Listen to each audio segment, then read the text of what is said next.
All right, so today I am going over some lymph drainage exercises. If you don't know what lymph drainage means at all, you probably should look it up. I'm not going to take the time to talk about it right now. If you're a cancer survivor, to do each of these exercises every day. It's going to help you. I swear, it's going to help you. But also make sure that you are cleared to do it, so your doctor says that you're able to.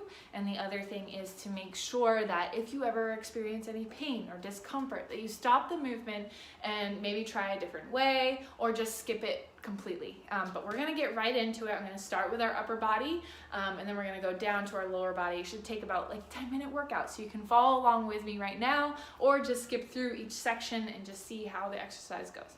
So the first thing that we're going to do, we got to get warmed up. I'm not going to go for a full 5 minutes, but I am going to show you some different variations to warm up. So the first thing that I do all the time with my Move More class is just a side-to-side step tap. So we're just again, activating every single part of our body to get it warmed up. Our heart needs to get warmed up. Our muscles need to get fueled and juiced and warm before we start to put any pressure or focus on any kind of balance, because if your fingertips are cold or your toes are cold, then you're not going to move very well. So another way of doing it, and one thing I know that works a lot, is bouncing. If you have a Bozu ball or maybe a mini trampoline, kind of marching side to side and bringing those knees up, a little hop step, something like that. If you want to do like a little like partial squat and bend and bringing your butt back and forth, raising your arms side to side. When you're here in that squat, you're really just trying to activate every single muscle of your body right now and get your heart rate up. So I think we got at least somewhat warm here. If you're following along and you're like, I need to get my 5 minutes in, then pause this video right now, finish that cardio portion for 5 minutes, and then let's dive right into it. Okay, so the next thing I want us to do, our goal here is to get this lymph moving in our body. It gets stuck, and that's why lymphedema happens, because we move our body all throughout the day and those fluids get in our arms, and if we don't flush that back out by activating it with exercise, then you'll get inflammation and edema. So we're trying to avoid that, and so what I want you to do next is we need to get that core to engage. So we're going to bring our hands behind our ears here. You're going to bend over and press up. Okay? And what I'm doing here by bending over, I'm actually engaging this back, but I'm also keeping my core nice and tight. So up and back. Squeeze your glute and lift. You're pushing that butt back and then bringing the hips forward. Back and forward. Breathe in, breathe out. Breathe in, breathe out. If you can't go this fast, that's okay. Go a little slower. We're going to do it for 4 more times. 4 and 3. Keep that back straight. 2. The nose should be going down and up. And 1 and up. Good. We're now, if you can't get to the ground, just skip this next exercise. But I'm going to bring you down to the ground, and we're going to engage those core muscles a little bit more. So I'm going to come a little sideways and I'm going to go here. So I have my knees up and I'm engaging these core muscles by just bringing my hands behind my ears and lifting up slightly so my nose is going straight up to the ceiling, and then back down. Breathe out and in. We're engaging that stomach so easily, like in this position. And use that breath. Breathe out and in. Breathe out and in. Breathe out in. 3 more. Up, down, up, and down. Good. If you're still in that position, hold tight. And just follow along. I'm going to just place a chair where my feet can actually rest on top of. And I'm going to come here. And now I really want to get that lower abdominal and back and butt to work a little bit more. So I'm placing my hands down, my feet are lifted up against this chair, make sure it's secure, and you're just leading with your heels to push that butt up. And I don't want you to think about bringing those hips too high, okay? So we just should go up to a level where you can squeeze those glute muscles and then slowly bring it back down. Up and down. If you feel like when you're doing this that your knees are wonky or wobbly, the next task I want you to do, watch out, Frank, is just to bring those heels down to the ground and lift from here. Frankie, get up. Okay, so then I'm lifting in this bridge for 4 and 3 and 2 and 1. Good. You can bring yourself back up. You can stay seated, or I'm going to stand again so you can see my whole body here.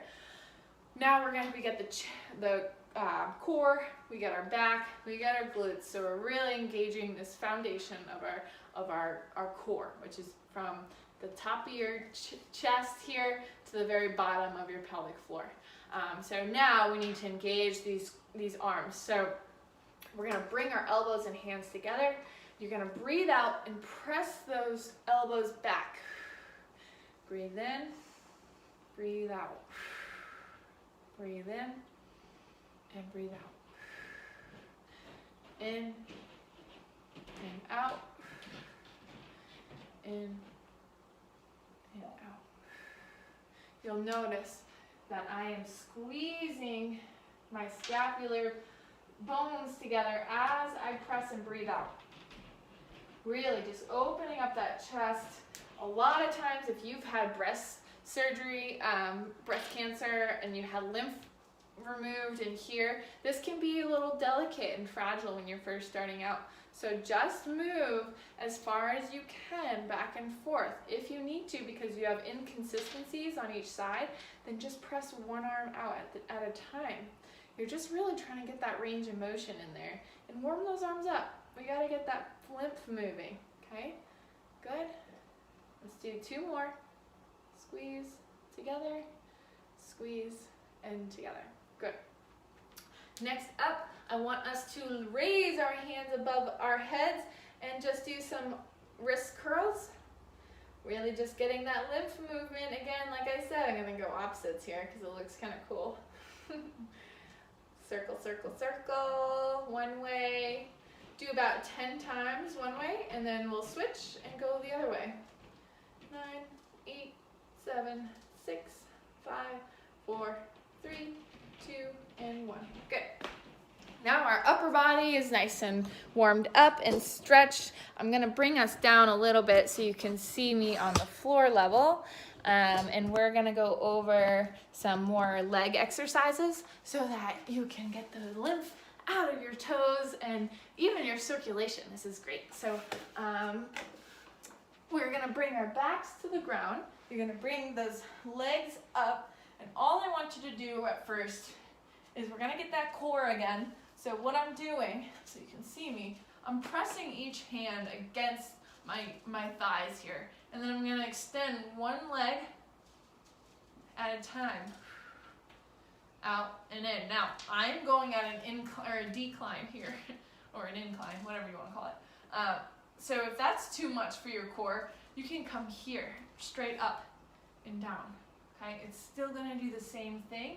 Breathing out every time you lift your leg is so important to make sure that back, you don't have a gap back here. So breathe out, lift that tailbone up if you have to readjust yourself so your back is completely off on the ground.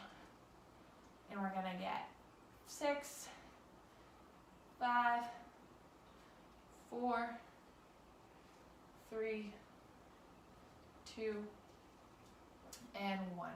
I want us to bring those feet down. You're gonna go right back into that bridge, okay? But just go up just enough to feel it and back down. If you feel like your knees are wonky, keep going. You can place a ball in between your knees to keep your knees from caving in. I also like it because it engages this adductor muscle on the inside of our thighs. So if you have like a little extra fat in there, It'd be nice to engage those muscles. That way we can burn more fat throughout the day. And breathe out. Making sure you're not putting too much pressure on those knees. So if you need to crawl those toes forward because you feel a lot of discomfort in your knees, bring those toes a little farther up. 2 and 1. Squeezing that butt. Nice job. Take the ball out. You're going to bring both legs back up to the ceiling. Actually, never mind. One leg up. And all I want you to do is create a circle with your toes. Okay, and I'm actually trying to create a circle with my heel more than my toes because I want those toes to be flexed. You don't need to keep them pointed. Okay, so keep it flexed and switch directions. Now, 10, 9, 8, 7, 6, 5, 4, 3, 2, and 1. Good. Knee down, other leg up. This is the circumduction of your hip. So we're really just getting that movement within the hip. Seems so simple, but it is so important for us to engage it. So around.